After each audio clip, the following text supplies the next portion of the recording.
Assalamualaikum warahmatullahi wabarakatuh.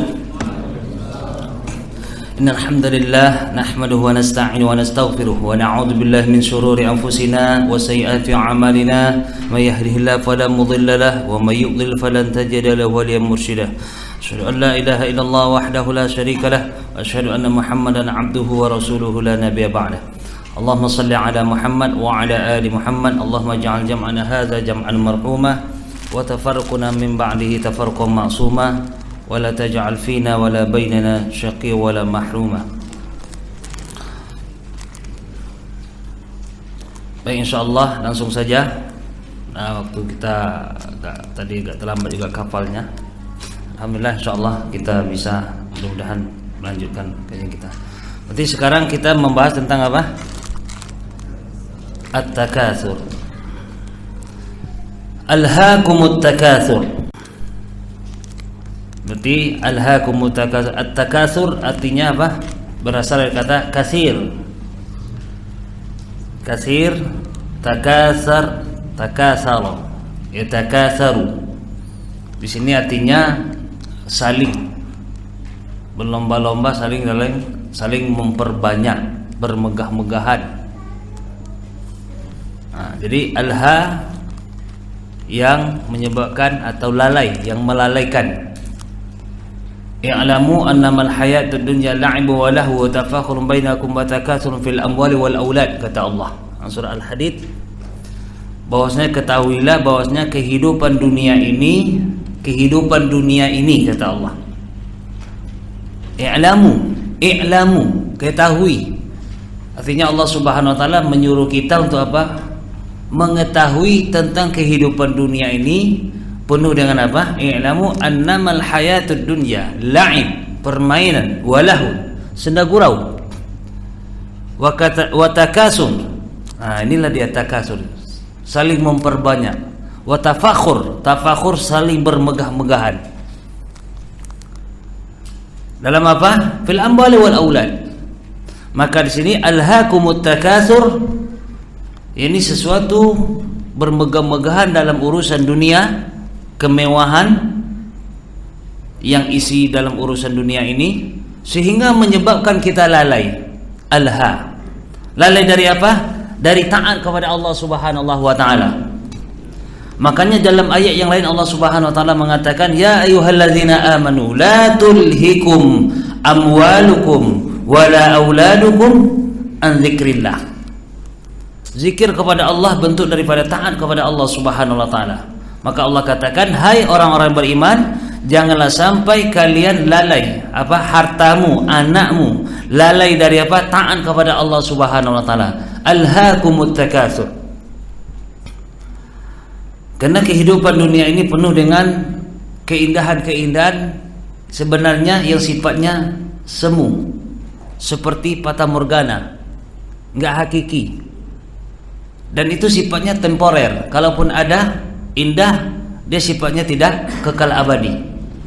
Namun di situ banyak yang lalai, tergiur. Makanya Allah Subhanahu wa taala menyuruh kita untuk mengetahui bagaimana bahwasanya kehidupan dunia ini hanyalah permainan, senda gurau, dan sering berlomba-lomba di antara kalian dalam urusan harta dan anak.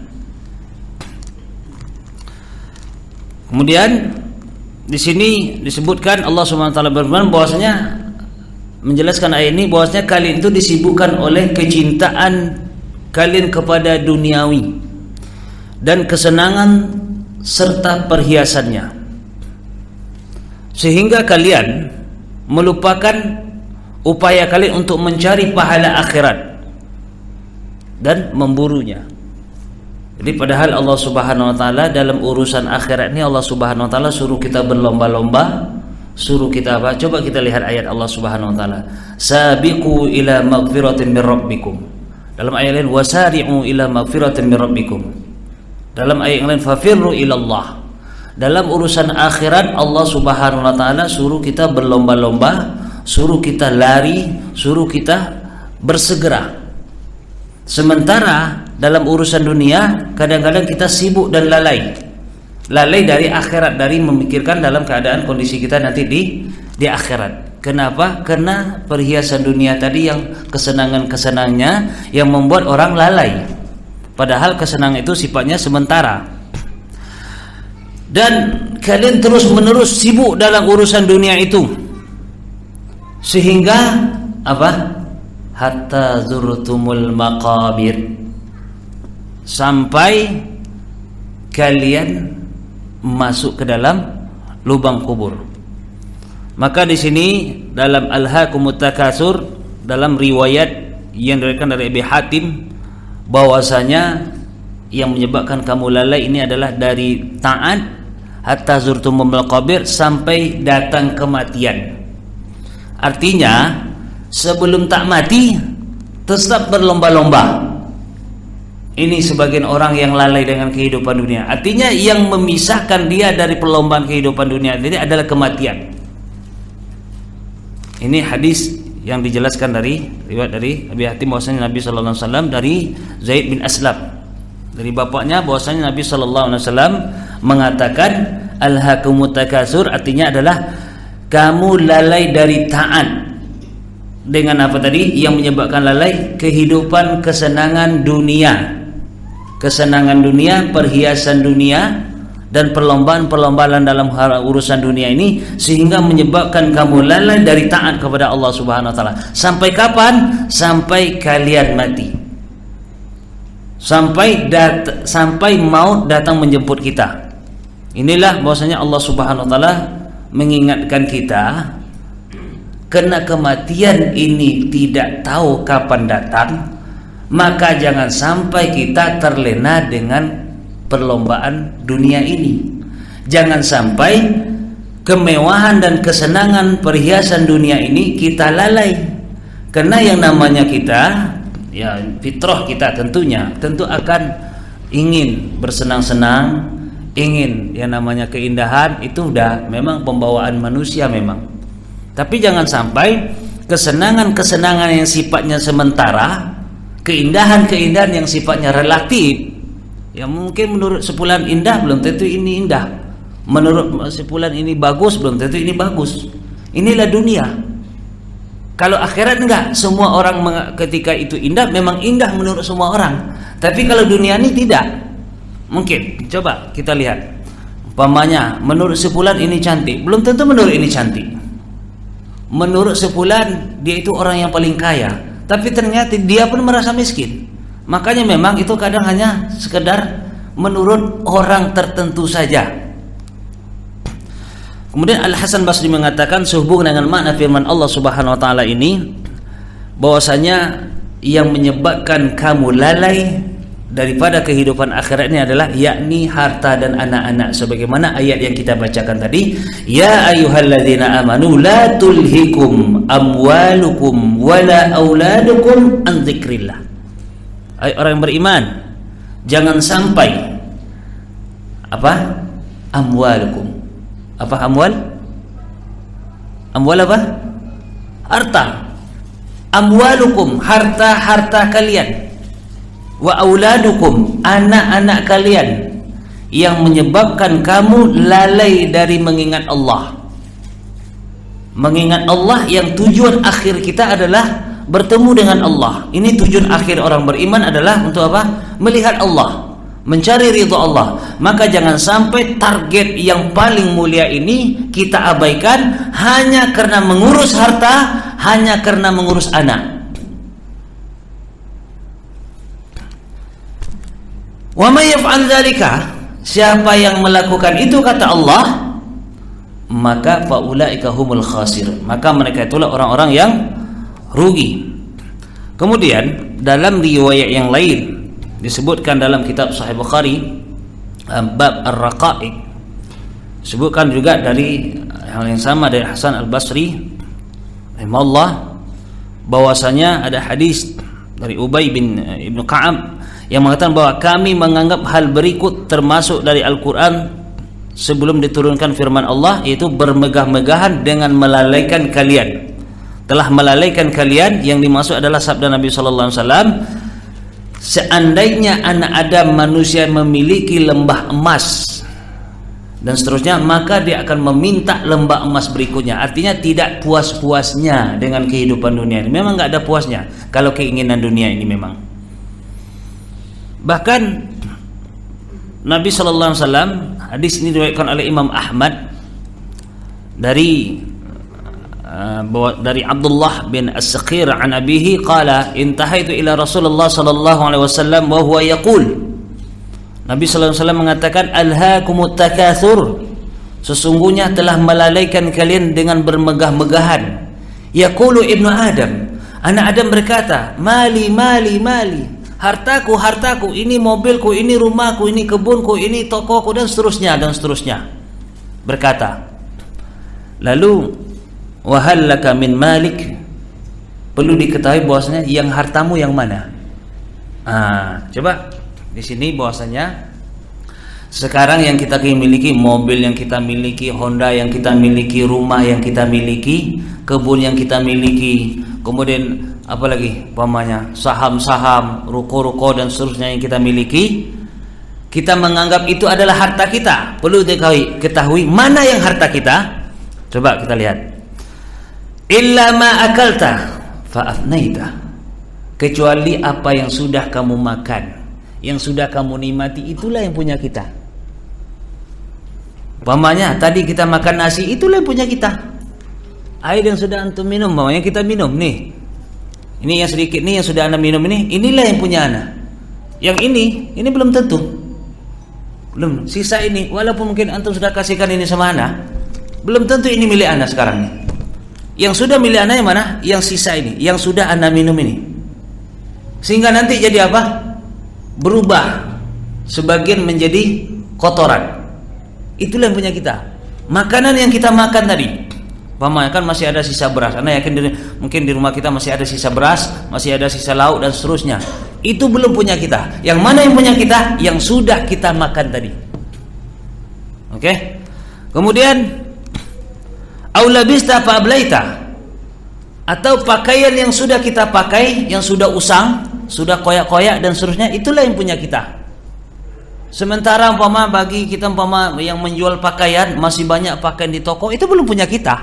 Mana yang punya kita? Yang sudah kita pakai, yang sudah kita pakai selama ini, yang sebagian mungkin sudah jadi kain lap, mungkin kan baju-baju atau kain atau celana yang sudah kita pakai selama ini, kemudian berubah jadi kain lap, itulah yang punya kita. Sementara yang masih mungkin masih ada dalam lipatan, itu belum punya kita. Atau di toko kita masih ada lagi, walaupun itu toko kita yang kita mungkin jual pakaian, itu belum punya kita. Au tasaddaqta fa amdaita, atau harta yang kamu sedekahkan lalu engkau lanjutkan, itulah yang punya kita. Jadi sekarang mungkin di dalam dompet kita masih ada pulus-pulus kita, di ATM masih ada pulus kita, bahkan mungkin di saham-saham dan seterusnya masih banyak uang kita. Itu perlu diketahui bukan milik kita. Mana yang punya kita? Yang sudah kita sedekahkan, yang sudah kita belanjakan. Coba sekarang yang sudah kita cari selama ini, umpamanya kalau dikumpulkan, anggaplah gaji kita umpamanya 3 juta. Dari 3 juta itu mana yang milik kita, yang sudah kita sedekahkan? Harta yang kita kumpulkan selama ini, kalau dikumpulkan mungkin dari kemarin sampai sekarang mungkin sudah triliunan, mungkin udah triliunan mungkin. Tapi yang mana yang punya kita? Dari anggaplah 1 triliun lah, mungkin 1 triliun terlalu tinggi. Berapa kira-kira? 1 miliar. Kalau dikumpulkan dari kemarin, dari kita sekolah dan seterusnya, umpamanya dari kita menghasilkan uang lah 1 miliar. Dari mana yang punya kita? Yang sudah kita sedekahkan. Ini sebagaimana hadis ini juga diriwayatkan oleh Al-Imam Bukhari, bahwasanya itulah penjelasan tentang harta kita atau yang milik kita. Kemudian Imam Muslim, Imam Tirmidzi dan Imam An-Nasa'i itulah juga meriwayatkan dalam riwayat yang lain dari Abi Hurairah, qala Rasulullah sallallahu alaihi wasallam, yaqulul 'abdu, hamba Allah berkata, mali mali, hartaku hartaku. Apa kata Rasulullah? Wa inna ma lahu min malihi thalas, harta dia itu cuma 3 yang harta kita. Ma'akala fa'afnah, apa yang sudah dia nikmati, yang sudah dia minum, dia makan, kemudian berubah menjadi kotoran, sebagian dihasilkan dengan energi, kemudian aula bisa faabla, atau pakaian yang sudah dia pakai kemudian usang, koyak, bahkan mungkin jadi kain lap, itulah yang milik dia. Au tasaddaqa faktana, atau sesuatu yang sudah dia sedekahkan lalu ia lanjutkan. Sedangkan selain itu akan pergi dan akan ia tinggalkan untuk orang lain. Jadi ternyata harta yang sisanya itu untuk orang lain. Nih contoh umpamanya ini contoh saja. Ini yang sudah ana minum, inilah yang milik ana. Yang sisa ini masih ada lagi sisanya, belum tentu milik ana. Bisa saja nanti mungkin kawan yang minum, atau mungkin si fulan yang minum. Inilah yang punya ana. Nah, maka yang sisa ini milik siapa? Kata Rasulullah SAW, milik orang lain. Milik orang lain. Makanya dalam riwayat yang lain, Nabi SAW mengatakan, dan dia bertanya kepada sahabat, ayukum ahabbu min malihi aw mali warisi. Siapa di antara kalian, mana yang kalian sukai, harta kalian atau harta ahli waris? Tentu sahabat, tentu harta kami ya Rasulullah. Harta kami, bukan harta warisan yang kami sukai, yang kami cintai.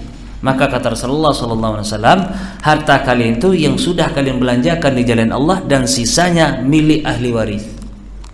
Dan perlu diketahui, ketika kita mati-matian mencari harta, mencari kesenangan dunia, itu kebanyakan untuk orang lain, bukan untuk kita. Coba kita lihat, berapa banyak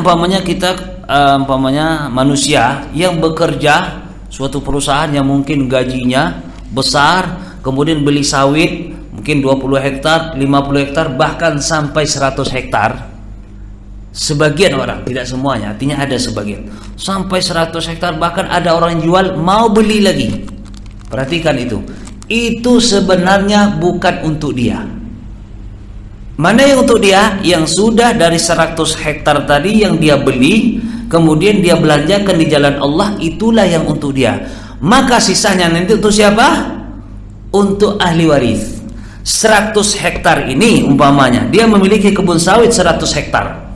Kemudian 100 hektar ini dia belanjakan, dia wakafkan umpamanya cuma 2 hektar.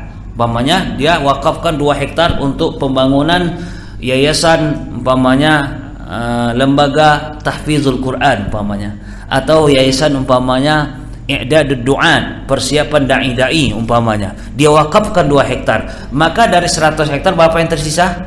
98 hektar. Milik siapa itu? Milik ahli waris, bukan milik dia. Dan perlu diketahui sebenarnya bahwasanya Allah Subhanahu wa taala masing-masing kita sudah dia jamin rezekinya. Wa ma min dabbatin fil ardi illa 'ala Allahi rizquha wa ya'lamu mustaqarraha mustawda'aha kullun fi kitabim mubin. Tidak ada satupun hewan yang melata di atas bumi ini melainkan Allah Subhanahu wa taala telah tentukan rezekinya. Sudah tentukan, masing-masing kita sudah ditentukan oleh Allah rezekinya. Anak kita pun sudah Allah tentukan. Maka kenapa ketika orang mati-matian mengumpulkan harta sebanyak-banyaknya sampai memikirkan 7 keturunan? Ini kan ngabisin waktu kita. Yang seharusnya mereka itu sudah dijamin oleh Allah. Kenapa harus kita yang memikirkan rezeki cucu-cucu kita nanti? Kenapa harus begitu? Kan ngabisin menyita waktu dan pemikiran kita kan. Seharusnya kita harus memikirkan diri kita yang sekarang nih, bagaimana nanti kalau saya sudah meninggal, gimana saya nanti dalam barzah, gimana nanti yaumul mahsyar dan seterusnya itu. Seharusnya ini yang harus kita pusingkan. Kenapa kadang-kadang ada orang memikirkan yang rakus-rakus terhadap dunia itu, memonopoli usaha-usaha, atau mungkin orang yang sifatnya ekonomi yang sifatnya pribadi, memikirkan keuntungan pribadi. Dia karena dia memikirkan sampai 7 keturunan. Dia memikirkan rezeki anaknya nanti setelah dia mati. Dia memikirkan cucunya nanti setelah dia mati dan seterusnya. Padahal tidak perlu kita sibuk di sini. Kenapa? Allah sudah jamin. Allah sudah jamin. Yang perlu kita pikirkan, bagaimana kalau saya sudah mati nanti, apakah saya mendapatkan hasil dari usaha yang saya selama ini saya lakukan? Seharusnya ini yang kita banyak menyita waktu di sini. Masya Allah ini. Kemudian dalam hadis aqala al-Bukhari, al-Imam Bukhari rahimahullah meriwayatkan bahwasanya dari Anas bin Malik, dia berkata, qala Rasulullah sallallahu alaihi wasallam, yattabi'ul mayyit salasah fayarji'u ithnan wa yabqa ma'ahu wahid yatba'uhu ahluhu wa maluhu wa 'amaluhu fayarji'u ahluhu wa maluhu wa yabqa 'amaluhu. Hadis ini diriwayatkan oleh Imam Bukhari dari Anas bin Malik bahwasanya beliau berkata, Nabi sallallahu alaihi wasallam bersabda, 3 yang mengikuti jenazah itu ada 3. Kalau kita mati nanti, 3 yang mengantar kita ke kuburan. 3. Yang 2 pulang ke rumah, 1 yang menemani kita dalam kuburan nanti. Ini perlu kita ingat. Apa itu? Yang 2 itu yang mengantar kita kan 3. 2 pulang, 1 yang tinggal. Apa yang 3 itu? Yaitu keluarganya, hartanya, dan amalnya. Jadi kalau kita mati besok, 3 ini yang mengantar. 2 pulang ke rumah, 1 menemani kita di alam barzakh nanti. Apa yang 2 pulang ke rumah ini? Keluarga dan harta. Mungkin kita punya ambulan ikut mengantar. Mungkin kita punya mobil ikut mengantar. Mungkin kita punya Honda ikut mengantar. Kemudian keluarga ikut mengantar. Amal ini juga ikut mengantar kita ke alam barzakh. Cuman sayangnya yang pulang 2, yang tinggal menemani kita cuma 1, yaitu amal. Nah, amal inilah nanti yang akan menemani kita dalam barzakh. Kalau amalnya baik, maka amalan berubah berbentuk sesuatu yang baik menemani dia di alam barzakh nanti. Kalau amalannya jelek, maka amalan akan berubah sesuatu yang jelek di alam barzakh, yang menakutkan dan mengerikan. Man anta? Siapa kamu? Kalau dia orang baik, kalau amalnya baik, ana amaluka salih, aku adalah amalmu yang saleh. Jadi berubah sesuatu yang baik yang menemani kita di alam barzakh. Kalau jelek, siapa kamu? Saya belum pernah melihat orang sejelek kamu seperti ini. Sudahlah gelap yang nemani jelek, seram lagi. Waliyazubillah. Aku adalah amalmu yang jelek. Itulah nanti yang akan dialami oleh orang yang melakukan amal-amalan jelek.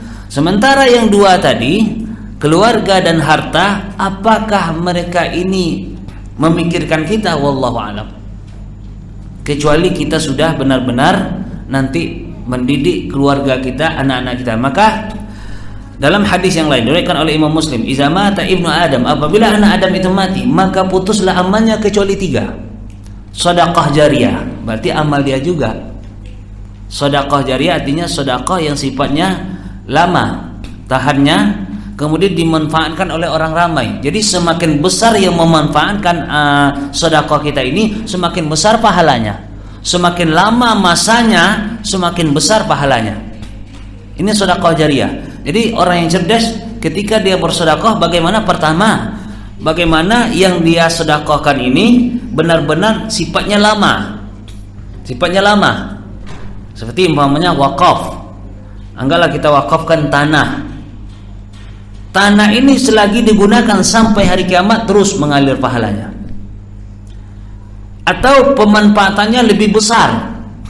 Pemanfaatannya umpamanya untuk lembaga pendidikan, i'dadud du'at, mempersiapkan dai, mempersiapkan generasi yang saleh dan salehah umpamanya. Sehingga hasilnya ini menghasilkan umpamanya ada sekitar 1 juta generasi umpamanya yang benar-benar berdakwah di jalan Allah. Berapa besar pahalanya? Masing-masing 1 juta generasi ini mereka menyebarkan ilmu lagi di berbagai macam penjuru daerah. Berapa besar pahalanya itu? Makanya memang mana yang lebih besar sedekah kita kepada orang yang benar-benar mendatangkan manfaat yang lebih besar, seperti umpamanya talabul ilmi, orang yang menuntut ilmu, dengan orang mungkin orang miskin. Ya, memang bersedekah pada orang miskin berpahala juga. Tapi orang miskin paling kita bersedekah untuk dia hanya untuk dirinya. Ini bukan berarti kita menafikan sedekah pada orang miskin, tidak. Tapi kalau bersedekah kepada talabul ilmi, talibul ilmi dia belajar, kemudian dia beli buku, umpamanya dari sedekah kita tadi, dia pelajari, dia paham betul, umpamanya ilmu akidah, umpamanya kita sedekahkan buku akidah, umpamanya Al-Qaulul Mufid, umpamanya kita belikan, atau Aqidah At-Tahawiyah, umpamanya kita belikan, dia pelajari, dia pahami. Kemudian dia pahami, nanti dia sebarkan lagi kepada orang lain. Sebab buku yang kita beli tadi, maka lebih besarlah pahalanya ini. Karena pemanfaatannya lebih besar daripada orang ramai. Sementara kalau orang miskin itu umpamanya kita bersedekah pada orang miskin tadi, umpamanya untuk makan dia, hanya untuk dirinya umpamanya. Ini kan memang berpahala besar dan itu bisa menyebabkan masuk surga juga. Dan bisa menyebabkan masuk neraka karena mengantarkan orang miskin. Tapi ada yang sifatnya lebih besar pemanfaatannya. Kemudian apalagi ilmu yang bermanfaat. Nah ini dia, ilmu yang bermanfaat ini ilmu yang disebarkan, ilmu yang diamalkan. Artinya ketika kita umpamanya kita gimana nih, anak nggak ada ilmu, mengajari orang nggak bisa. Sementara ini ada peluang untuk menjadi amal jariah kita setelah kita mati yang terus mengalir pahalanya, ilmu yang bermanfaat. Gimana nih?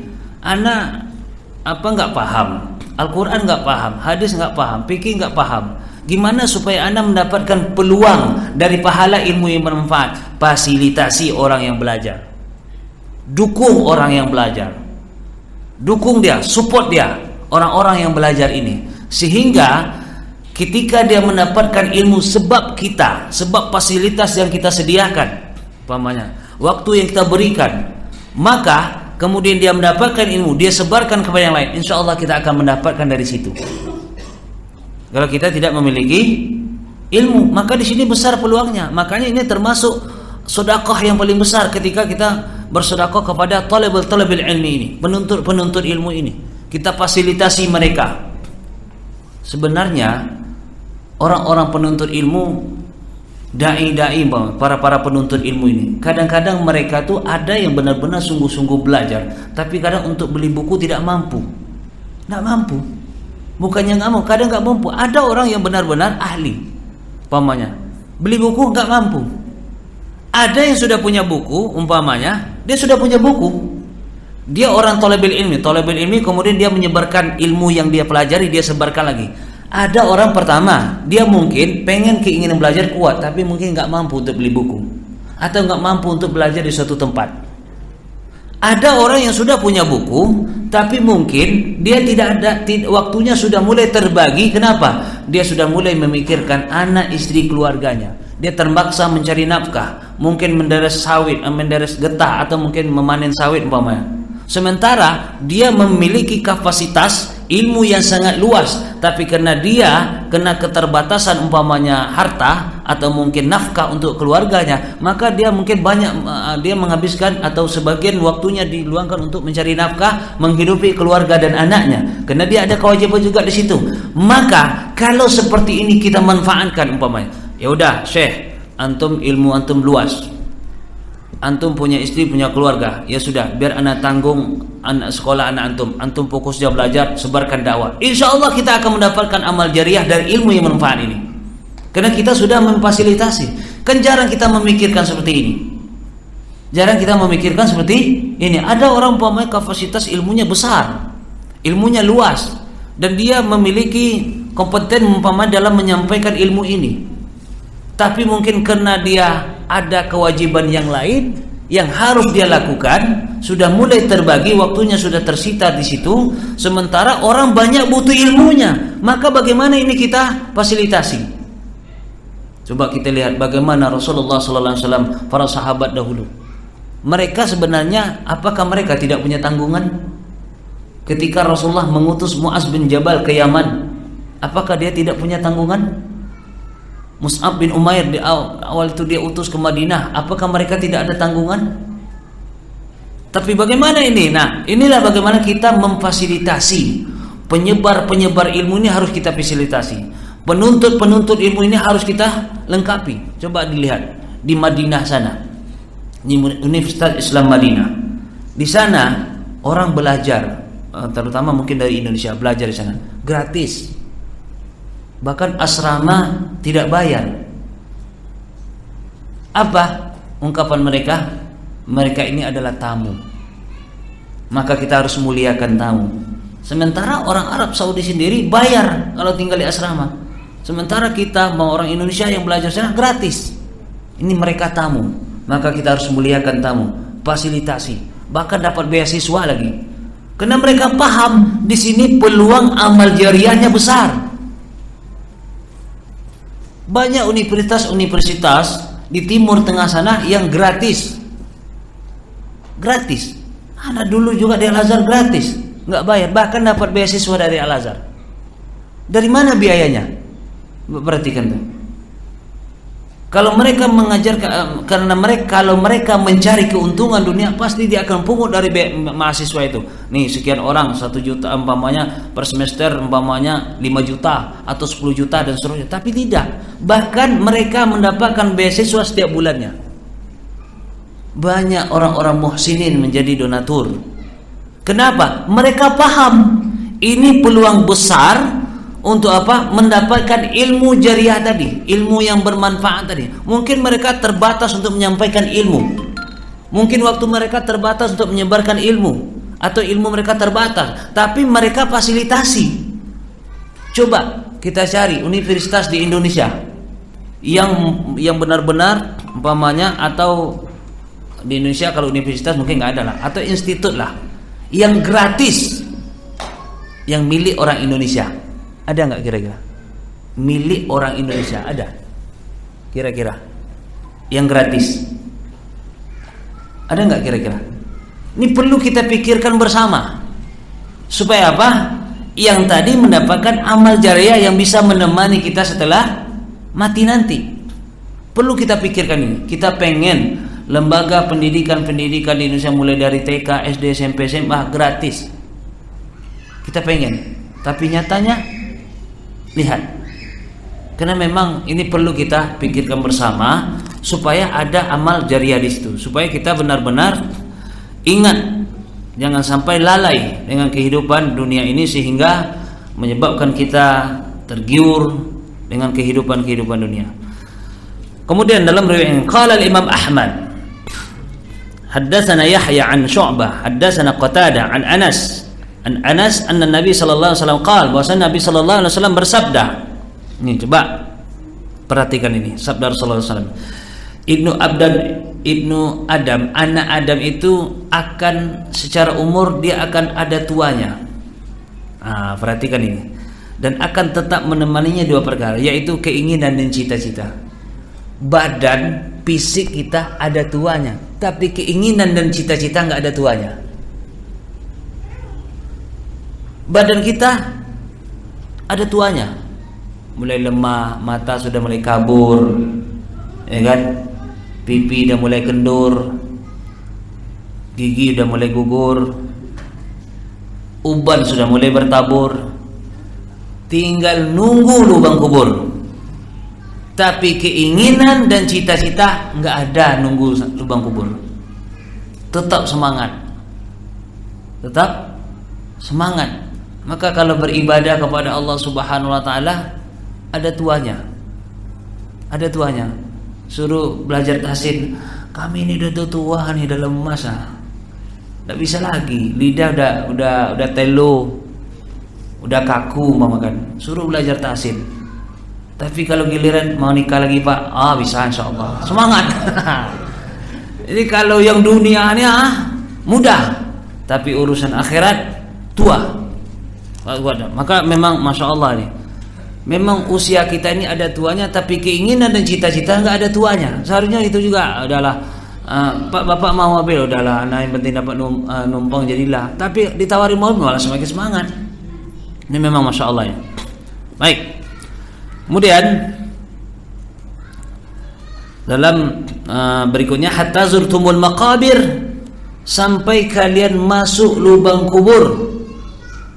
Artinya keindahan-keindahan dunia ini yang menyebabkan kita lalai dan kita lupa suatu saat kita akan masuk kubur. Bermegah-megahan telah melalaikan kalian sampai kalian masuk ke dalam kubur. Maka dalam hal ini Nabi SAW mengingatkan kita bahwasanya kematian itu tidak ada alarm, artinya tidak ada kode. Kematian itu Allah Subhanahu wa taala mengingatkan kita juga. Kematian tidak ada SMS. Nanti malam saya jemput, enggak.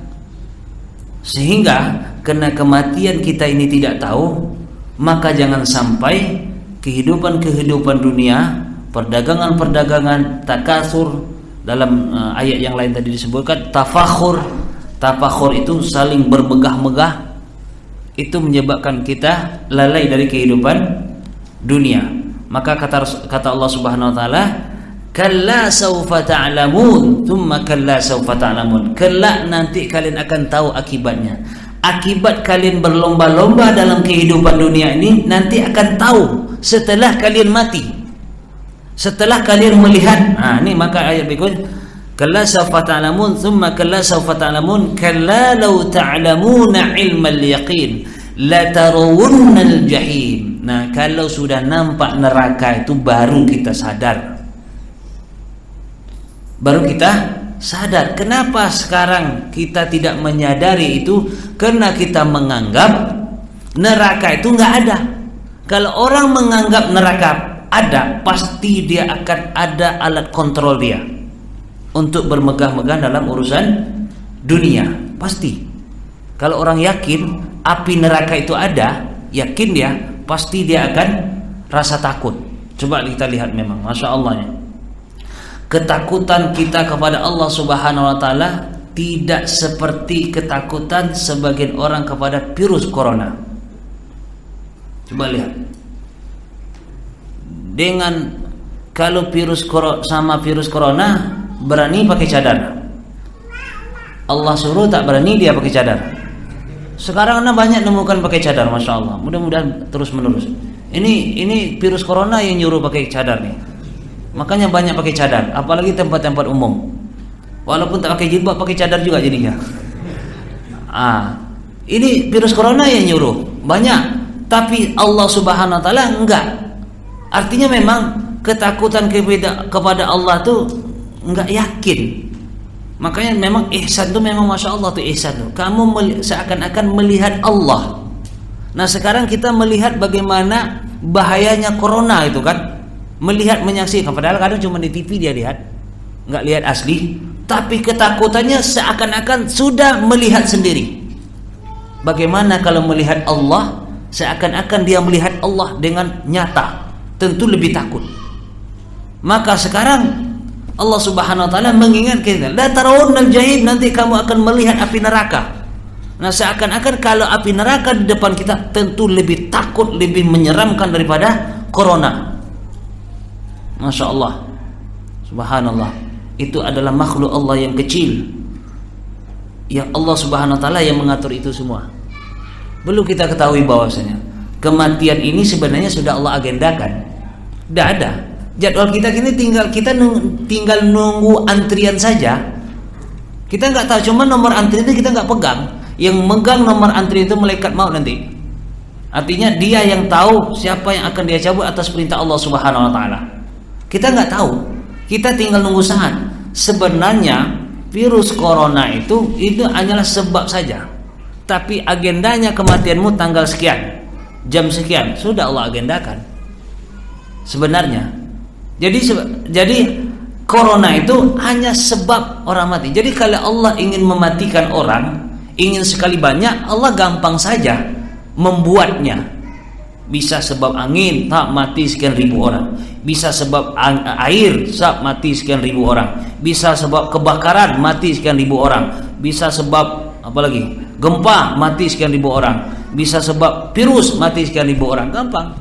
Ini menandakan sebenarnya kalau kita yakin di sini Allah Subhanahu wa taala kalau dia ingin mencabut nyawa kita, dia tinggal komandokan apa saja, bisa menjadi sebab kematian kita. Bisa. Maka kalau ketakutan ini yang kita seakan-akan melihat Allah, seakan-akan kita melihat neraka, maka inilah yang akan mengontrol kita, alhaakumut takatsur. Ini yang akan mengontrol kita supaya kita tidak tergiur dengan kehidupan dunia. Hatta zurtumul maqabir, kalla saufa ta'lamun, nanti kamu akan mengetahui akibat itu. Dan kelak di situ ditekankan lagi oleh Allah, kalla saufa ta'lamun, thumma kalla, ditekankan lagi, nanti kalian akan mengetahui. Sekali enggak yakin, nanti kalian akan ketahui lagi, ditekankan lagi oleh Allah. Jadi kalau 2 kali pengulangan itu berarti penekanannya kuat. Kelak nanti kalian akan mengetahui, la tarawunnal jahim, kalian akan melihat dengan ainul yakin, dengan mata kalian kepada apa? Jahim, neraka jahanam itu. Baru nanti sadar akibat lalai dengan harta tadi, lalai dengan kehidupan dunia tadi. La tarawunnal jahim, summa la tarawunnaha ainal yaqin. Maka di sini ada namanya ainul yakin. Jadi tingkatan keyakinan orang itu ada pertama ilmu yakin, yang kedua ainul yakin, yang ketiga hakul yakin. Imam Ibnu Qayyim rahimahullah menjelaskan tentang penjelasan ilmu yakin, ainul yakin, hakul yakin. Contohnya begini, umpamanya begini, Anda contohkan madu. Tahukah kamu apa itu madu? Umpamakan madu adalah cairan yang keluar dari perut lebah, umpamanya. Warnanya agak kayak kuning-kuningan, rasanya manis. Ini namanya ilmu yakin. Paham? Oke. Kemudian setelah Anda bawa, oh inilah madunya. Ini coba perhatikan ini madu. Itu namanya ainul yakin. Kita lihat, inilah madu. Kita oh ini rupanya. Itu namanya ainul yakin. Nah, kalau kita rasakan, baru namanya hakul yakin. Nah, neraka itu nanti sampai kepada ainul yakin ketika orang di hadapan para malaikat, nabi tersungkur bersujud di hadapan Allah ketika melihat api neraka menyala. Saking takutnya mereka, para malaikat tersungkur bersujud di hadapan Allah Subhanahu wa taala. Para nabi takut melihat api yang menyala, yang bergejolak, yang begitu besar, yang begitu panas, sehingga mereka ketakutan, sujud takut, tersungkur di hadapan Allah Subhanahu wa taala melihat dahsyatnya api neraka. Dan pada saat itu mereka melihat api neraka di hadapan mata mereka. Di situ baru mereka sadar, ternyata apa yang bisa mereka perbuat tidak bisa. Bahkan disebutkan dalam surat Ma'arij itu, yawaddul mujrim, orang-orang berdosa berkeinginan ingin menebus. Dalam surah Ma'arij, orang-orang yang berdosa itu ketika dia melihat azab, dia ingin menebus dirinya dengan apa? Dengan anaknya, dengan istrinya, dengan keluarganya, bahkan dengan seluruh manusia yang ada di atas bumi. Tapi Allah sama sekali tidak menerima tebusan itu. Bahkan disebutkan dalam ayat yang lain, andaikan apa yang ada di bumi ini liyaftadu bihi min azabillah, untuk bahwasanya apa yang di bumi, di langit ini mungkin harta kita, kebun kita semuanya, untuk menebus azab Allah, sama sekali tidak diterima tebusan itu. Kenapa? Yauma la yanfa'u malun wala banun. Pada hari itu sama sekali kata Allah, harta, anak tidak bermanfaat. Tidak bermanfaat. Makanya Allah ingatkan sebelum datang hari itu. Yang mana hari itu Allah Subhanahu wa anfiqu, dan infakkanlah sebelum apa? Min qabl an ya'tiya ahadakumul maut, sebelum datang kematian. Dalam ayat yang lain disebutkan oleh Allah, sebelum datang hari yang mana la bai'un fihi wala khullah, yang mana pada hari itu tidak ada transaksi harta lagi, tidak ada. Maka Allah suruh infakkan sekarang. Supaya apa? Supaya nanti ketika di hari yang mana, saat yang sudah Allah janjikan, kematian, hari akhirat nanti, maka pada hari itu tidak ada lagi transaksi harta, karena Allah Maha Kaya dan Allah tidak butuh harta. Maka harta yang kita kumpulkan kemarin, apa kata Allah? Wa amma man utiya kitabahu bishimali, siapa yang diberikan buku catatannya sebelah kiri. Sebelah kiri artinya orang-orang berdosa. Apa kata mereka? Ya laitani kanatil qadiyah. Dia sadar nanti. Dia sadar ketika dia buku catatan sebelah kiri diberikan, dia sadar alamannya akan ke neraka. Maka dia berandai-andai, apa katanya? Ya laitani kanatil qadiyah. Aku berharap seandainya kematian ini yang mengakhiri segalanya. Tapi apa kata Allah? Tidak. Ya laitani kanatil qadiyah. Halaka anni sultaniyah. Kekuasaan yang dahulu aku jabat, dahulu aku menjadi gubernur, menjadi bupati, menjadi menteri, menjadi presiden, menjadi anggota dewan dan seterusnya. Halaka anni sultaniyah. Kekuasaan yang dahulu aku jabat semasa hidup dunia sama sekali tidak bermanfaat. Ma aghna anni maliyah. Harta ternyata yang kukumpulkan kemarin juga tidak bermanfaat. Ma aghna anni maliyah. Sesungguhnya harta yang kukumpulkan ini sama sekali ternyata tidak bermanfaat. Maka kata Nabi sallallahu alaihi wasallam yang menjelaskan tentang ayat ini di ayat berikutnya, la tarawna summa la tarawnaha 'ainal yakin thumma la tus'alunna yawma idzin 'anin na'im, dan kalian nanti akan ditanyakan tentang kenikmatan yang kalian nikmati sekarang. Rasulullah pernah mengajak Abu Bakar As-Siddiq, Umar bin Khattab radhiyallahu anhuma di dalam suatu kebun. Pergi dia, kebun orang Ansar. Kemudian dia ajak dan dia melihat pohon korma. Kemudian singkat cerita, tuan kebun tadi menghidangkan, memberikan makanan atau buah korma. Lalu Rasulullah mengatakan, ini kenikmatan yang kalian makan sekarang ini nanti akan ditanya. Kita makan korma, perut lapar, nanti akan ditanya. Jadi berapa banyak yang sudah kita makan sekarang akan ditanya nanti. Pertanyaannya kira-kira bisa nggak kita menjawab? Sebab kalau harta itu dua pertanyaannya. Kan nanti kita akan ditanya, la tazalu qadamu 'abdin hatta yus'al an arba. Tidak bergerak kaki seorang hamba sampai dia ditanya dengan 4 perkara. Satu apa? Umur kau habiskan di mana? Berapa umur kita? 60, 70 dan seterusnya. Yang kedua? Masa muda. Apa? Masa muda kita. Karena masa muda ini memang masa yang sebenarnya sangat produktif.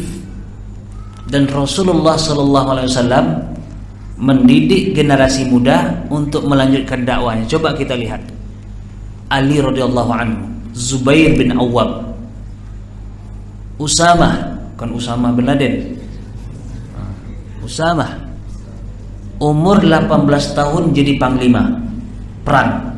Coba lihat tuh, umur 18 tahun jadi panglima perang. Ini kan hasil didikannya ini memang bukan main-main nih. Zubair bin Awwam masuk Islam umur 16 tahun. Kemudian dia ketika hijrah ke Habasyah, dia sendiri orang yang paling muda.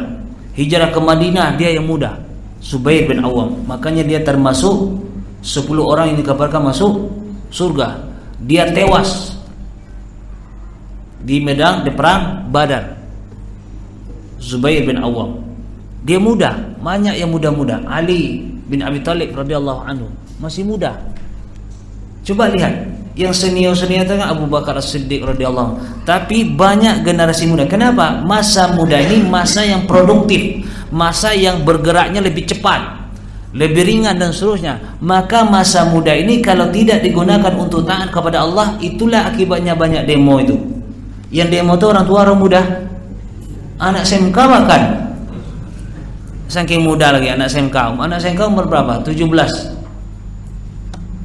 atau 16, 17, 18 yang demo. Mana ada orang tua? Jarang orang tua. lebih banyaknya yang mudah.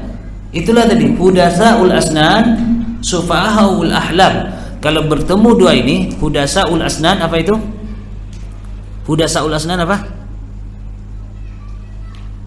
Apa? Hudatsaul asnan masa muda, pemuda. Sufahaul ahlam. Kalau dia muda, jiwanya jiwa muda, kemudian bodoh, ini yang bahaya. Bodoh. Kalau orang cerdas, tidak mau dia dengan satu bungkus berdiri capek-capek, umpamakan melantangkan suara dan seterusnya, ngapain? Kalau orang cerdas mana mau? Tapi hudatsaul asnan, kalau dia muda, jiwanya muda tapi bodoh, bahaya ini. Kena banyak terjadi pembakaran ban mobil, tidak ada orang yang giginya ompong, tidak ada tuh. Muda-muda semua, bakaran ban mobil di jalan dan seterusnya. Ini apa permasalahannya? Sufahaul ahlam. Generasi yang muda, generasi yang tidak faham tentang akidah yang benar, bagaimana perjalanan Rasulullah dan para sahabat dahulu, sehingga sangat mudah bagi orang untuk apa? Mengaturnya. Ini bahaya masa muda. Makanya masa muda ini akan ditanyakan nanti nih, untuk apa nih? Sebab kalau udah tua, dia ruang lingkupnya sudah terbatas. Istilahnya ibarat mesin, kecepatannya udah mulai menurun. Nggak bisa lagi mau lari 120. Lari 120 tanggal-tanggal bannya. Nama udah tua. Kalau nggak baut ini yang longgar, baut itu yang longgar, udah tua. Tapi kalau muda, lari 160 masih aman dia. Artinya kalau masa muda ini dimanfaatkan untuk berdakwah di jalan Allah, ruang lingkup dakwanya anda yakin jauh itu. Jauh sampai menyebar di mana-mana. Kalau orang tua udah terbatas.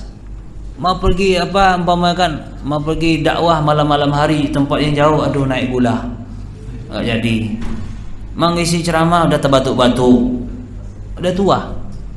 Maka memang nih udah, jangan sampai hudatsaul asnan, sufahaul ahlam, jangan sampai orang muda berkumpul dengan orang yang bodoh. Ini bahaya. Tapi harus berkumpul dengan orang-orang yang cerdas, yang berilmu. Oke? Ini masa muda akan ditanyakan. La tus'alunna yauma idzin 'anil na'im, kalian akan ditanyakan. Kemudian apa lagi ditanya? Tadi umur. Kemudian masa muda, kemudian ilmu. Ilmumu kamu amalkan kemana? Dapat ilmu. Itu ditanya. Orang tahu ilmu salat berjamaah itu pahalanya 27:1. Diamalkan enggak ini?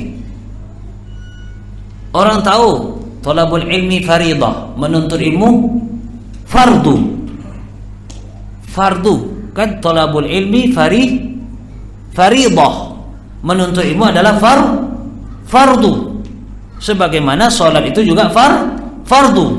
Maka kalau kita yakin menuntut ilmu fardu, maka jangan sampai menuntut ilmu ini diabaikan karena fardu. Sebagaimana sholat nggak boleh diabaikan. Atau umpamanya sholat main-main, nggak bisa. Menuntut ilmu nggak boleh juga main-main karena fardu nggak bisa dianggap sepele. Tahu, dan itu sering dibacakan, thalabul ilmi faridatun ala kulli muslim. Menuntut ilmu itu wajib setiap orang Islam. Tapi prakteknya berapa yang belajar? Oke, kemudian harta. Baru harta ditanya. Harta ini dua pertanyaannya, depan belakang. Dapat dari mana, belanjakan kemana. Maka ketika kita makan yang kita makan, akan ditanyakan dapatnya dari mana tadi. Nah, umpamanya nih minum, dapat dari mana? Alhamdulillah, insyaallah halal. Dapatnya tadi dari antum, insyaallah ikhlas kan? Halal insyaallah. Kemudian kita minum. Ini minum ini dalam rangka apa? Ya Allah, ini insyaallah mudah-mudahan air yang ini menghasilkan energi, tenaga nanti untuk umpamanya berdakwah di jalan Engkau. Insyaallah umpamanya. Tapi umpamanya kan nih air dengan adanya tenaga bawa main umpamanya main domino, yang kalah minum air. Ada sampai gembung.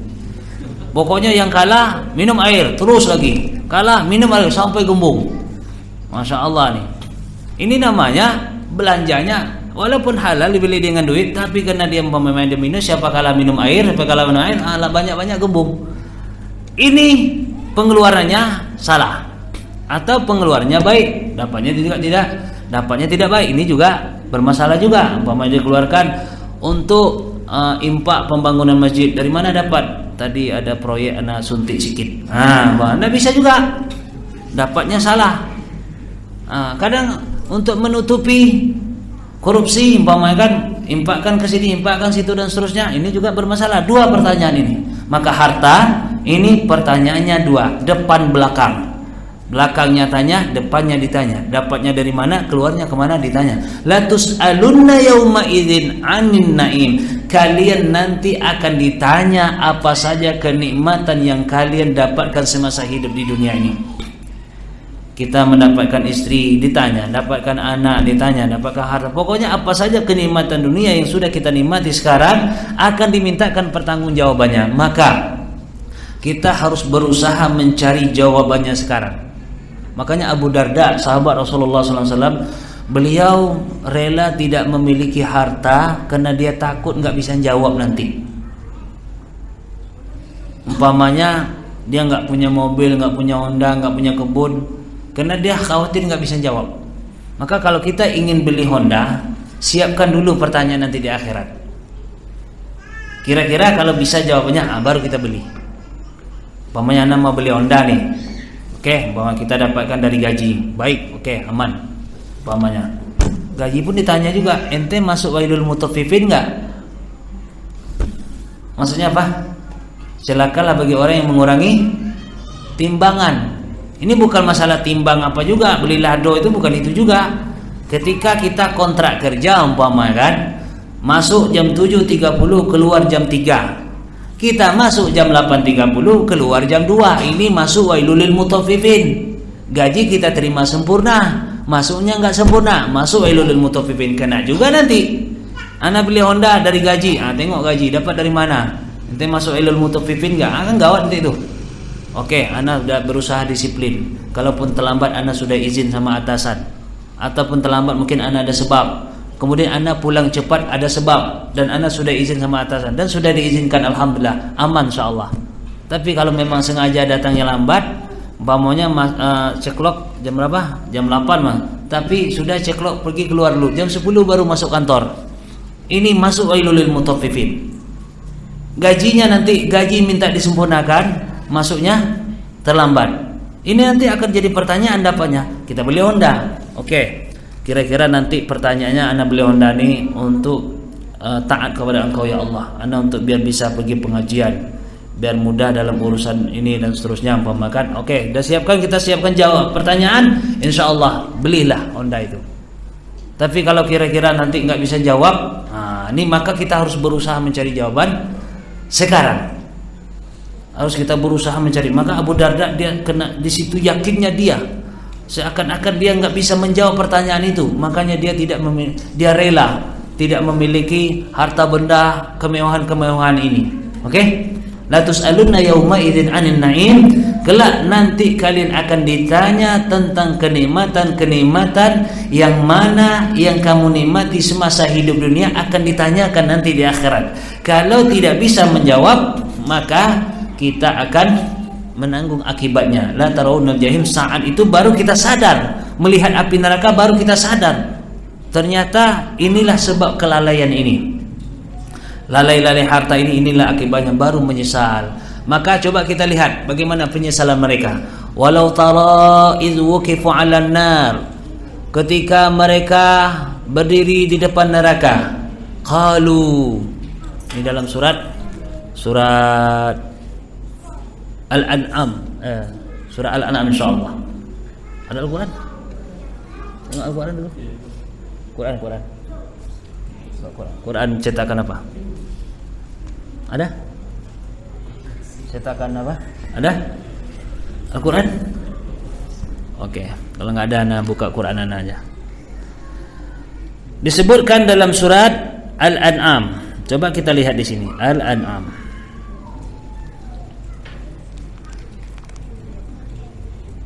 Nih, walau tara idh wuqifu 'alan nar faqalu ya laitana nuraddu wa la nukadziba bi ayati rabbina wa nakuna minal mu'minin.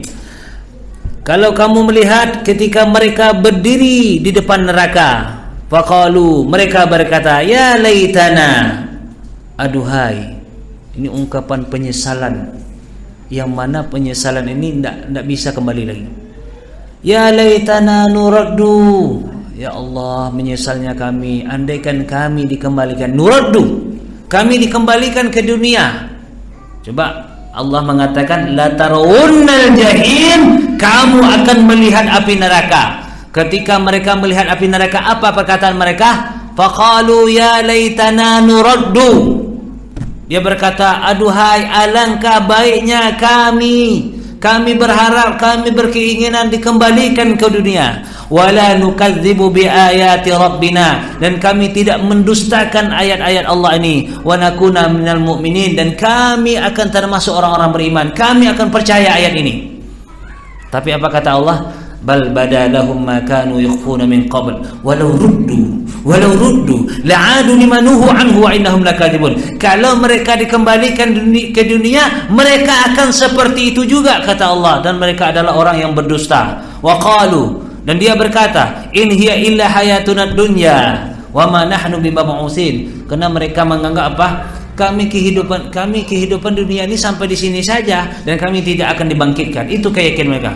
Walau tara idh wuqifu ala rabbihim, ketika mereka berdiri di hadapan Rabb mereka, qala alaysa hadza bil haqq, lalu Allah tanya, bukankah ini benar? Bukankah neraka ini benar? Bukankah azab ini benar? Bukankah surga ini benar? Apa jawaban mereka? Qalu bala wa rabbina, mereka berkata, benar ya Allah, wahai Rabb kami, benar, neraka benar, azab benar. Baru mereka sadar. Apa kata Allah? Qala, lalu Allah mengatakan, fadzuqul azab bima kuntum takfurun. Maka kata Allah, rasakan azab ini karena kalian telah mengingkari hari pembalasan ini. Qad khasira alladziina kadzdzabu bi liqa'illah, sungguh telah rugi orang yang mendustakan pertemuan dengan Allah. Hatta idza ja'athumus sa'ah baghtah, ketika kiamat datang dengan tiba-tiba, qalu ya hasratana, mereka berkata, alangkah ruginya kami, ala ma farratna fiha, karena kami telah melalaikan, karena kami telah mengabaikan taat kepada Allah Subhanahu wa taala. Wa hum yahmiluna awzarahum ala zurhim ala sa'a ma yazirun. Karena mereka menganggap bahwasanya mereka tidak yakin ada pertemuan dengan Allah, maka di saat mereka nanti baru menyesal. Saat la tarawunnal jahim, saat mereka melihat api neraka dengan mata mereka sendiri, baru mereka sadar situ. Apa ungkapan mereka tadi? Qalu ya hasratana, sungguh sangat rugilah kami, ala ma farratna fiha, yang mana semasa kami hidup di dunia kemarin, kami telah mengabaikan taat kepada Allah. Mengabaikan taat kepada Allah, baru mereka menyesal di situ. Wa mal hayatud dunya illa la'ibu wa lahun, dan Allah ingatkan sebenarnya sesungguhnya kehidupan dunia ini adalah permainan dan senda gurau. Walad darul akhirul khairul ladzina yattaqun, dan perlu diketahui bahwasanya kehidupan akhirat itu adalah kehidupan yang baik bagi orang-orang yang bertakwa. Afala ta'qilun, kata Allah, tidakkah kamu pikirkan nasibmu nanti di akhirat, pikirkan nasibmu di alam barzah, pikirkan nasibmu di padang mahsyar, pikirkan nasibmu di saat melewati siratal mustaqim, pikirkan nasibmu di surga apa di neraka, pikirkan, kata Allah. Afala ta'qilun. Sementara kehidupan dunia permainan dan senda gurau. Permainan ini sudah diatur oleh wasit. Namanya permainan. Diatur oleh wasit. Nanti kalau wasit pencet peluit, dah selesai permainan.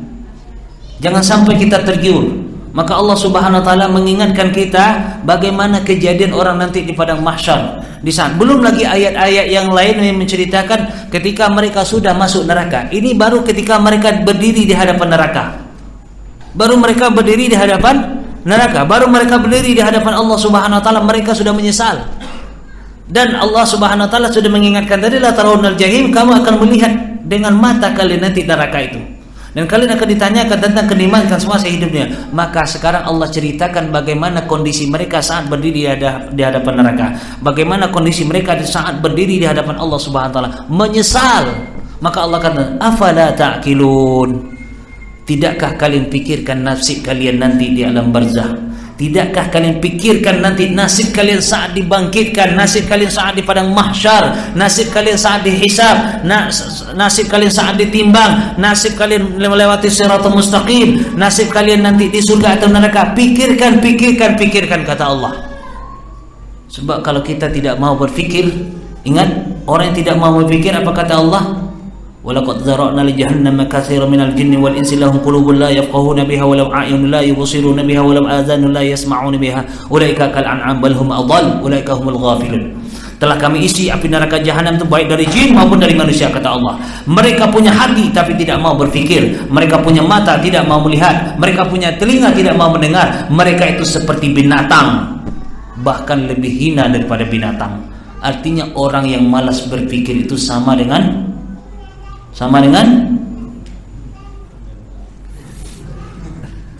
Allah mengatakan itu. Ini Allah mengatakan surah Al-A'raf, mereka itu seperti binatang, kata Allah. Allah yang mengatakan seperti binatang. Orang yang tak mau berfikir, tidak mau memikirkan nasibnya di akhirat nanti, tidak mau memikirkan nasibnya ketika dia menghadapi sakaratul maut, di alam barzah dan seterusnya, nanti surga atau neraka. Mereka itu seperti binatang. Mereka tidak mau memikirkan, tidak mau melihat ayat-ayat Allah, tidak mau mendengarkan ayat-ayat Allah. Mereka itu seperti binatang, kata Allah. Binatang gak masalah. Binatang di hari kiamat dijadikan debu. Tapi manusia gak bisa. Bahkan manusia nanti perlu diketahui, mereka berandai-andai ingin seperti binatang. Manusia siapa? Orang kafir. Karena binatang dijadikan oleh Allah debu di hari kiamat nanti. Maka sekarang Allah ingatkan, orang yang tidak mau berpikir seperti binatang, bahkan lebih hina daripada binatang. Coba kita lihat coba bacakan surat An-Naba ayat terakhir. Bacakan surat An-Naba, surat Amma Tasa'aluna. Kadang-kadang kita nggak hafal nama surat. Ada orang apa surat Al-Insyirah nggak paham. Surat Alam Nashrah lah. Apa? Ayat terakhir apa? An-Naba. Inna anzarnakum azaban qariba. Kata Allah, kami ingatkan kalian, azab Allah dekat. Inna, sungguhnya kami ingatkan kalian, anzarnakum, kami ingatkan kalian, kata Allah, azaban qariba, azab itu dekat. Terus Bapak perhatikan, yauma yanzurul mar'u ma qaddamat yadah. Ketika seseorang melihat terhadap apa yang dia lakukan semasa hidup dunia, karena dia banyak melakukan maksiat, dosa dan seterusnya, apa katanya? Wa yaqulul kafir ya laitani kuntu turaba. Orang kafir berandai-andai, alangkah baiknya saya menjadi debu saja. Karena binatang dijadikan debu oleh Allah di hari kiamat. Maka menengok binatang dijadikan debu, dia juga aduhai, coba saya dijadikan debu saja. Itu permintaan orang kafir. Karena dia melihat azab, baru dia sadar, baru dia yakin. Maka Allah suruh perintahkan kita untuk pikirkan sekarang. Sekarang pikirkan. Kalau nanti nggak ada guna lagi. Justru kita nanti kalau sudah di akhirat, baru kita, orang-orang kafir itu berandai-andai ingin menjadi debu. Karena binatang dijadikan debu oleh Allah Subhanahu Wa Taala. Karena dia melihat binatang dijadikan debu, maka dia berandai-andai ingin menjadi debu. Kenapa? Karena dia tahu amalan-amalan perbuatannya semasa hidup dunia penuh dengan dosa dan kesalahan. Maka dia berandai seperti itu. Nih lihat kejadian orang-orang yang melihat la tarawunnal jahim tadi, melihat api neraka jahanam. Jahim, api neraka jahanam. Dan mereka akan ditanya tentang amalan-amalan apa yang mereka lakukan semasa hidup tentang kenikmatan yang mereka. Bahkan dalam surat lain Allah Subhanahu wa taala mengatakan, apa saja perbuatan atau sekecil apapun, sebesar biji zahra pun yang kamu lakukan, ataina biha, kami akan timbang, kami akan hisab, kata Allah. Sekecil apapun, wa kafa bina hasibin, kata Allah, maka cukuplah bagi kami yang menghisab, kata Allah. Min khardalin, walaupun sebesar biji zahra, yang kenikmatan-kenikmatan yang akan kita lakukan, Allah akan hisab. Dan cukuplah Allah sebagai hisab, tukang hisab. Oke? Nah, surat At-Takatsur Ada pertanyaan?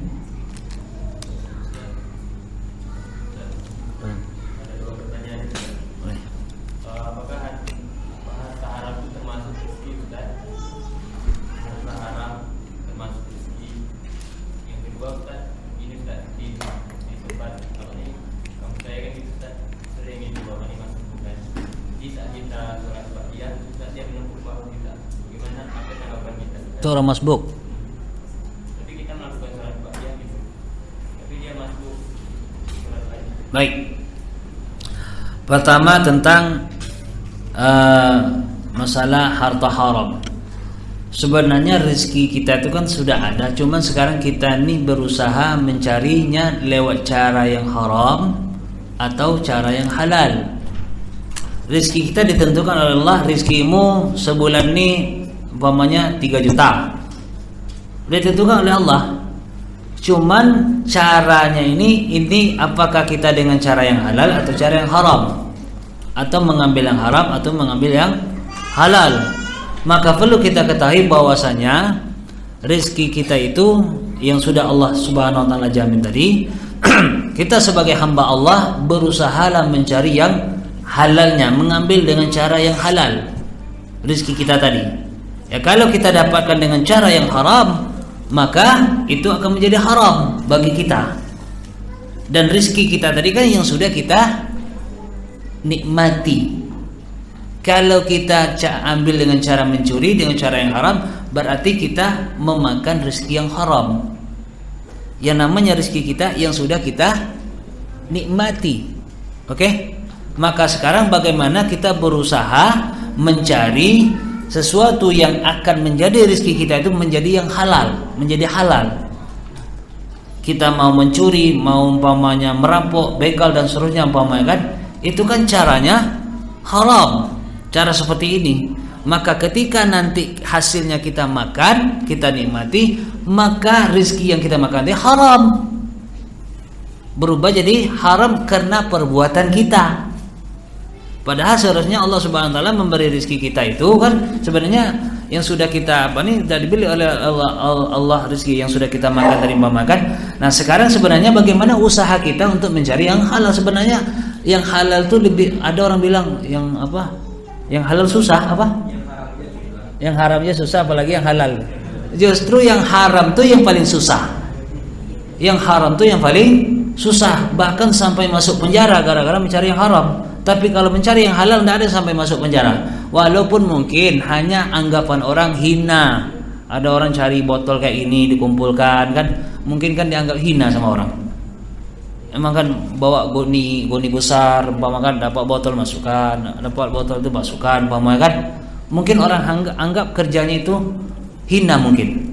Tapi bisa saja itu lebih mulia daripada berpakaian bagus tapi ternyata umpamanya caranya haram.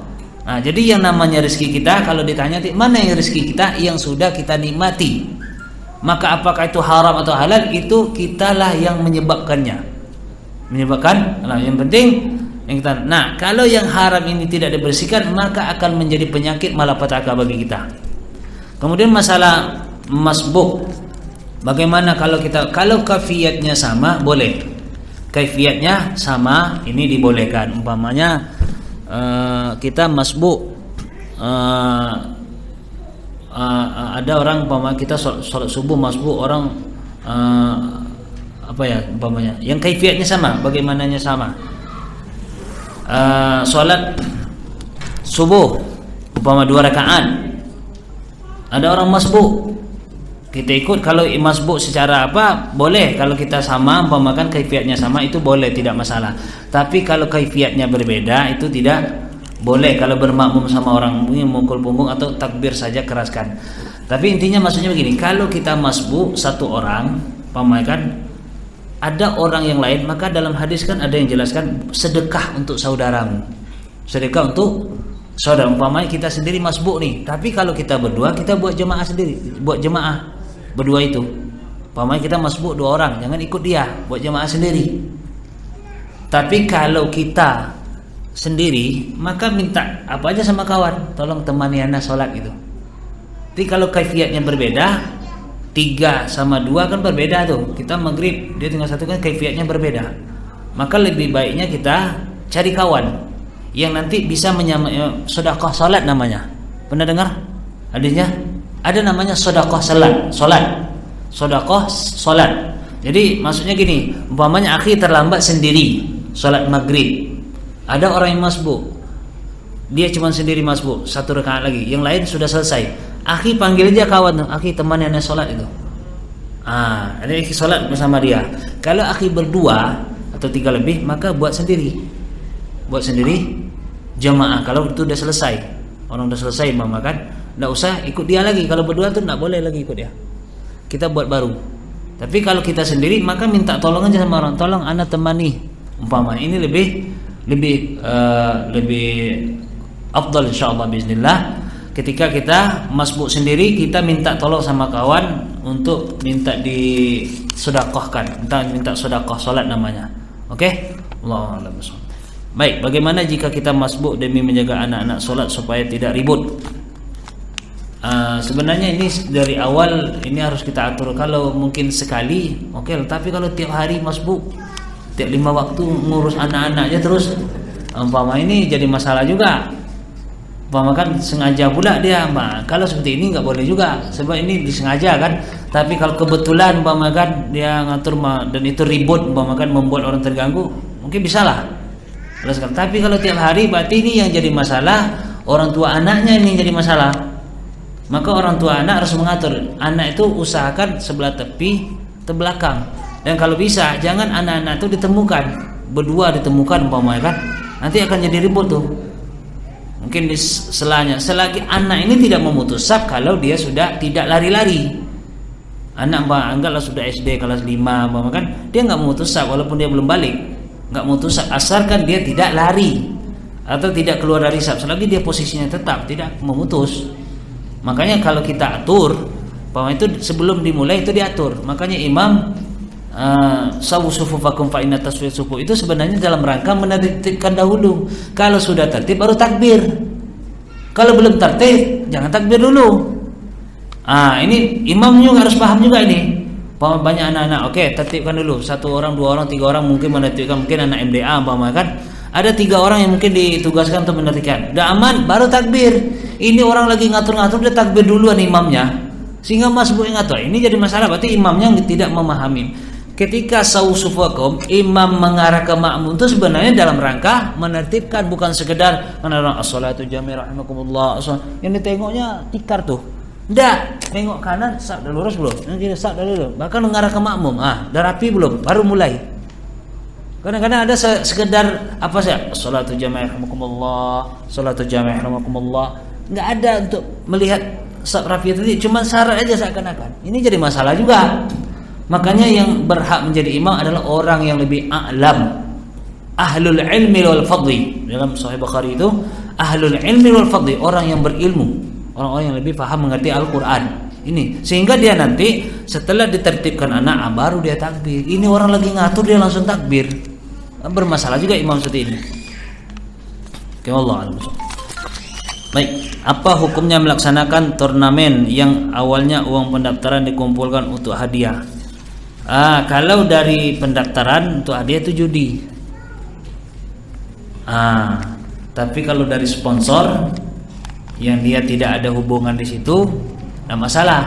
Tapi kalau dari pendaftaran digunakan untuk operasional panitia saja, umpamanya untuk penyediaan barang, penyediaan mungkin untuk dewan hakim, memakan untuk dewan hakim operasional panitia lah, bukan untuk hadiah, maka itu tidak masalah. Tapi kalau dari pendaftaran itu digunakan untuk hadiah itu tidak boleh. Makanya kadang-kadang kalau ada acara-acara itu biasanya cari sponsor orang. Sponsor boleh. Umpamanya kita buat lomba memanah, pendaftaran 50.000 umpamanya kan. 50.000 ini gunanya untuk dewan hakim umpama, atau mungkin untuk beli gabus apa namanya itu, targetnya itu kan ada gabusnya itu kan. Untuk itu umpamanya. Kemudian untuk umpamanya uang uang kebersihan dan seterusnya. Intinya untuk operasional bukan untuk hadiah, maka ini boleh. maka ini boleh dilakukan. Tapi kalau digunakan untuk hadiah itu tidak boleh. Tapi kalau ada sponsor lain itu tak masalah. Oke lah, buatlah lomba. Nanti hadiahnya ana yang nanggung. Itu lain, itu sponsor namanya. Maka ini boleh. Kalau dijadikan intinya dari hadiah dari pendaftaran digunakan untuk hadiah itu namanya judi. Allah. Apakah rokok haram dan apakah harta yang haram bisa ditertolakkan? Kalau rokok sudah MUI kita sudah mengharamkan rokok. Majelis Fatwa Arab Saudi, Mesir sudah mengharamkan namanya rokok, dan dari BNN itu ternyata ganja itu ada unsur narkoba, memabukkan. Ini berarti kalau sudah ada unsur memabukkan udah jelas qalilu wa kasiru haram, walaupun cuma mungkin berapa sekian 0,08% apa nama itu? Ya, apa? Paham lagi ya. Oke, baik. Jadi kalau ada unsur walaupun sedikit haram. Bahkan wallahu alam, ana membaca di Riau Pos di filter rokok itu mengandung enzim babi. Ada penelitian di Australia, ternyata filter rokok itu mengandung enzim babi. Walaupun sedikit, kalau dia haram tetap haram. Maka kalau rokok ini haram, ya harus ditinggalkan. Yang menjualnya haram, maka keuntungannya mau jual rokok itu memakan untungnya haram. Dan juga kalau kita memakan makanan yang haram, salah satu penyebab doa tidak. Hadis Sahih Bukhari, ketika ada orang musafir bajunya kumuh, orang musafir yamudu yadahi, dia mengangkat tangannya, ya Allah ya Allah, kan? Apa kata Rasulullah? Anna yustajabud doa. Bagaimana doanya mau dijawab? Makanannya haram, yang dipakainya haram, tidak akan dijawab doa. Artinya apa? Artinya makanan haram penyebab ditolaknya doa. Padahal doa orang musafir mustajab, bukan? Mustajab. Doa orang musafir mustajab. Kenapa Rasulullah mengajarkan kepada kita orang musafir yang bajunya kumuh berdoa kepada Allah ditolak, apalagi orang tak musafir? Lebih ditolak kalau gara-gara makan yang haram. Oke? Maka memang yang merokok ini perlu ini memang dikarantinakan. Nah, berbahaya. Allah Allah. Bagaimana cara rukuk yang sempurna sesuai sunnah? Dan apa yang dimaksud dengan apabila air diletakkan di punggung? Rukuk memang kita memang ini tidak terlalu tegang seperti busur panah. Jadi ketika kita rukuk, posisi ini selebar bahu, tidak terlalu besar.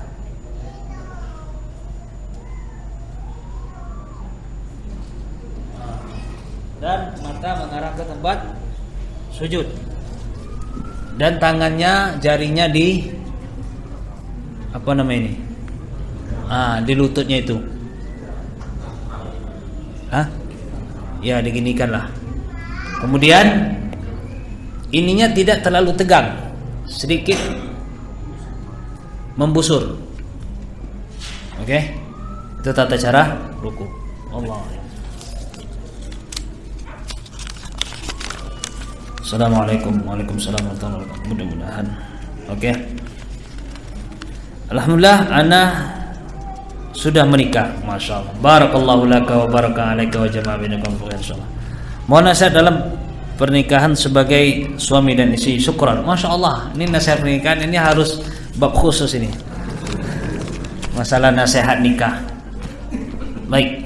Yang jelas dalam nasihat nikah di situ kan Allah Subhanahu wa min ayatihi an khalaqalakum min anfusikum azwaja litaskunu ilaiha wa ja'ala bainakum mawaddah wa rahmah.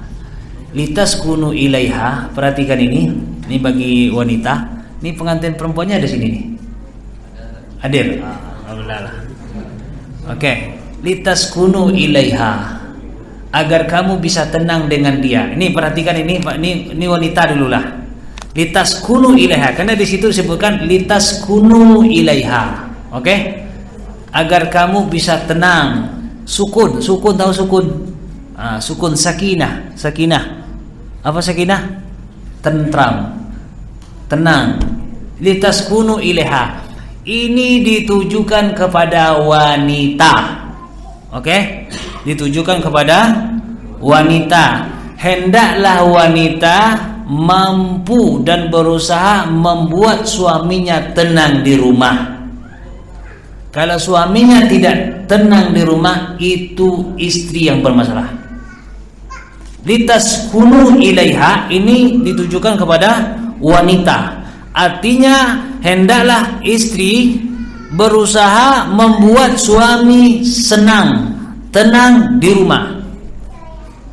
Ketika ada suami mencari kesenangan di luar, maka yang di rumah ini bermasalah, karena dia tidak berhasil menenangkan suaminya. Maka litaskunu ilaiha, seorang istri harus berusaha menenangkan istrinya di rumah. Artinya apa? Bagaimana suami itu pengen selalu pulang di rumah gitu. Pokoknya kalau nggak pulang di rumah gimana gitu. Ini harus bisa seorang istri. Litaskunu ilaiha ini harus begini. Oke? Harus seorang wanita harus mampu membuat suaminya tenang, membuat suaminya bahagia. Bagaimana caranya? Ini istrilah yang berusaha di sini. Kalau nanti tidak bisa bahagia, nanti jangan pula salahkan suami cari kesenangan tempat lain yang halal. Itu jangan tak halal, yang halal bisa saja. Ini sebabnya. Maka litaskunu ilaiha ini ditujukan kepada istri atau wanita. Bagaimana tugas pokok dia, tugas pokok seorang istri bagaimana menyenangkan hati suami. Apa ciri khasnya? Iza ra'atka sarratka. Apabila dia melihatmu, dia pandai menyenangkan hatimu. Artinya istri itu melihat kita itu dengan penuh kesejukan dan dengan penuh senyuman. Jangan melihat kita dengan mata terbelalak. Pergi ke mana lagi kita kan? Ini bahaya macam ni. Maka dia akan cari tanda nanti. Oke, jadi dia senyum dengan Pepsodent, kan? Insyaallah itu.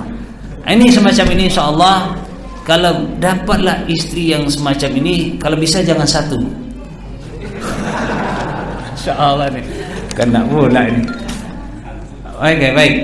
Kita sekali wa ja'ala bainakum mawaddah wa rahmah. Nah, mawaddah ini memang kembali kepada fitrahnya kita. Artinya ini juga fitrah yang Allah fitrahkan kepada laki-laki suka kepada wanita, wanita suka kepada laki-laki. Ini salah satu ayat Allah. Artinya memang mawaddah ini kecintaan yang mungkin lebih melihat zahir fisik.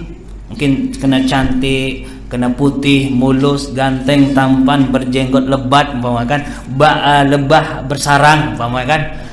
Itu membuat itu keindahan semacam itu, umpamakan ini mawaddah, cinta sebab ini. Maka si istri juga atau suami istri boleh berpenampilan bagus, berpenampilan apa nama itu bahasa gaul sekarang ini. Pokoknya penampilnya bagus lah gitu. Kenapa enggak bahasa apanya? Jadi bagaimana istri membuat penampilan yang bagus? Karena itu memang naluri manusia akan suka kepada sesuatu yang indah. Jangan kalau pergi nengok orang pesta, masya Allah, tapi giliran di rumah mbak lampir, masya Allah, niyazbillah. Ini jangan sampai.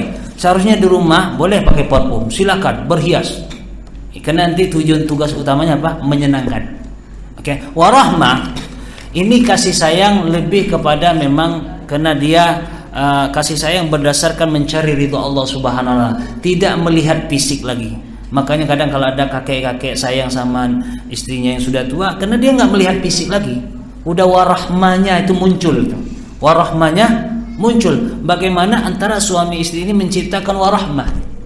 Jangan sekedar mawaddah, tapi warahmah nih yang perlu ditanamkan. Karena warahmah ini kasih sayang. Oke, makanya salah satu rahmat Allah itu adalah nama Allah adalah Ar-Rahim atau Ar-Rahman, Rahman.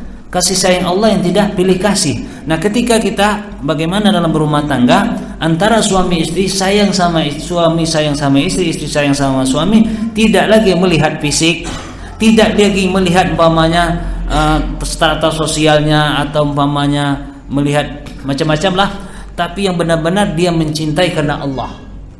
Saya sayang kepada istri saya karena ini perintah Allah. Saya sayang kepada suami saya karena ini perintah Allah. Inilah warahmah.